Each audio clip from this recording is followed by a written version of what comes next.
Estimate मत करिए। जो दिल्ली के जनरल इलेक्शन में 2024 में और इसके बाद ये जो कांग्रेस पार्टी झूठ और भ्रम फैला रही थी, वो तोड़फोड़ की बात कर रही थी।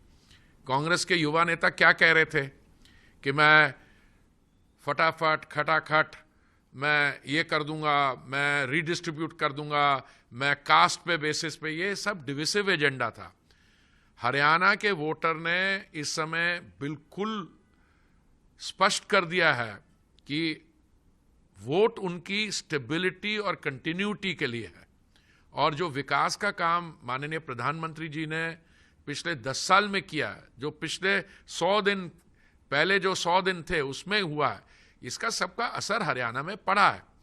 दूसरा मैं आपको बताना चाहता हूं, कांग्रेस की स्ट्रैटेजी आप देखिए और उसके साथ जो लोग जुड़े हुए हैं, एक आम आदमी पार्टी जो दिल्ली की राजनीति में एक्टिव है, उन्होंने 90 सीट हरियाणा में थी, 90 सीट जम्मू एंड कश्मीर में है, उनका एक एमएलए जीता, उसकी परसेंटेज निकाल लिए 180 में से एक। कोई भी सीट हरियाणा में उनको नहीं आती लगती है, ठीक है। और हमारी जो वोट है हरियाणा की इस चुनाव में पिछली बारी से ज्यादा है। अब फाइनल आंकड़ा पता नहीं आया है नहीं है, जो मैं सुन रहा हूं 51 हमारे होंगे, 3 इंडिपेंडेंट्स हमारे साथ होंगे 90 में से। कांग्रेस पार्टी ने उसके बाद जो कहा, जब उनकी पक्ष में नहीं आता है रिजल्ट तो कभी ईवीएम के साथ लड़ाई करते हैं वो, फिर कहते हैं कि इलेक्शन कमीशन डिले। अरे भाई, इलेक्शन कमीशन के अपने प्रोसीजर हैं। ये आप मैच्योरिटी पॉलिटिकल डिस्कोर्स में उन्होंने पहले ही तय कर दिया था, उनकी एक स्पोक्स पर्सन है, अगर 20 सीट से ज्यादा आ गई हरियाणा में तो मैं ये कर दूंगी, अगर ये हो गया तो मैं ये कर दूंगी। देखिए, जहां पे इनकी सरकार बनी भी है, अब मैं आपको बताता हूं, कर्नाटक और हिमाचल। कर्नाटक में मुख्यमंत्री महोदय की मैडम धर्मपत्नी ने 14 प्लॉट उनको दिए गए हैं। पहले उनसे पूछा रहे तुम्हारे पहले कितनी तुम्हारे पास एसेट्स हैं, और ये 14 कैसे? कह रहे money is not exchange hand but I am willing to return it. ये अपने आप में ही काफी क्वेश्चन मार्क्स रेज करता है। हिमाचल में आप गए हैं, आपने जो भी करने की कोशिश की है, 2 दिन पहले पता लगा वो एक टॉयलेट टैक्स लगाना चाहते हैं। टॉयलेट टैक्स किस लिए? अगर आपके घर में 4 टॉयलेट तो आपको 100 रुपया देना पड़ेगा, या वाटर चार्ज है, जो भी है। आप जहां पे भी ये सत्ता में आते हैं ऐसी चीजें करते हैं।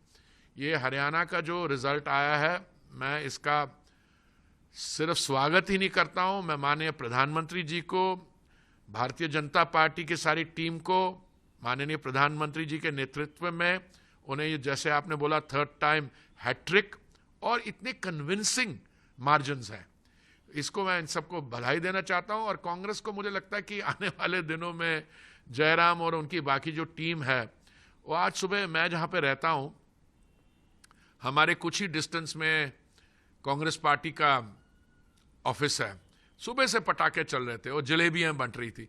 पहले तो उनसे ये पूछा जाए कि ये आप किसी भी डेमोक्रेसी में जलेबी की जो ये यात्रा होती है, थोड़ा ट्रेंड्स आने दो, थोड़ा होने दो, पॉलिटिकल मैच्योरिटी दिखाए।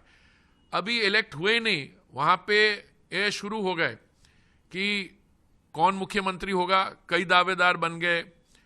दलित कैंडिडेट वो नहीं होगा, महिला कैंडिडेट वो नहीं होंगे, कोई और होंगे, ताऊ जी आएंगे। देखिए, ऐसा है, इस समय हम सेलिब्रेट कर रहे हैं डेमोक्रेसी को। जम्मू एंड कश्मीर क्या हालत थी, क्या आज स्थिति है, वहां पे एक मजबूत सरकार बनेगी और आने वाले समय में वो जो पहले था पथराव इंडस्ट्री एटसेट्रा, उससे चल के आप देखिए कितनी वहां पे विकास पे काम हुआ है।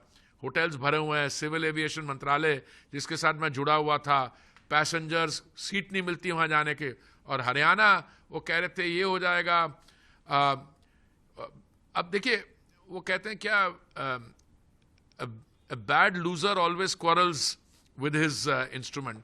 अभी तो आने वाले समय में देखिए कांग्रेस के अंदर और क्या क्या होती है, क्योंकि ये जो डिविसिव पॉलिटिक्स इन्होंने शुरू की थी, मैं इसका सेंसस करवा दूंगा, मैं उसका वो करा दूंगा, पहले उनके एक मेंटर हैं जो बाहर रहते हैं कि Bharat is not one country, ये अलग अलग लोग हैं, जो उत्तर के हैं वो पता नहीं कहीं से आए हैं, जो नॉर्थ ईस्ट वाले हैं वो चाइनीज़ हैं, ऐसी ऐसी बातें।